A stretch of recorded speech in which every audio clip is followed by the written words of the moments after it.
Hello there guys, so I'm here to teach you how to set up your Apple Pay on any iPhone. So please pull up your wallet app. It should be this one right here. Now from here, you're gonna have this landing page over here. Now what I want you to do is look on the top right section, the plus icon, click on it. Once you click on it, you're gonna have an option here. So an apply for Apple Card, an application for Apple account, a debit or credit, transit, and also driver's license and state ID.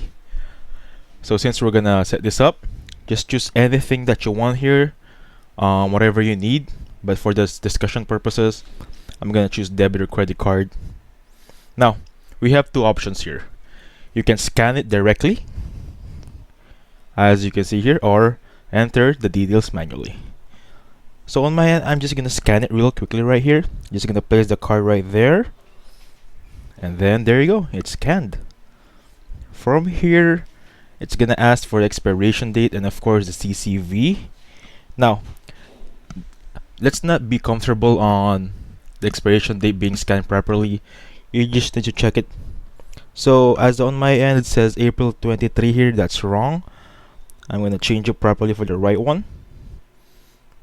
Perfect. Now for the 3-digit PIN, this should be found on the back part of your card.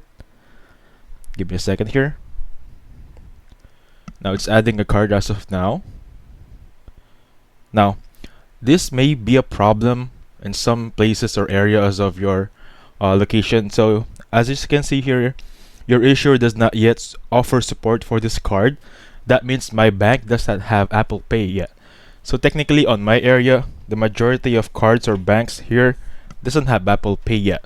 However, this is the exact process that you need to do to apply or set up your Apple Pay. Just follow the steps, and if you have on the right state of America, of United States, that or anywhere abroad, let's just hope that the bank on your area support Apple Pay. Anyway, just follow this guys, and I assure you that you can set up Apple Pay on any iPhone. Please hit the like button and subscribe. Thank you.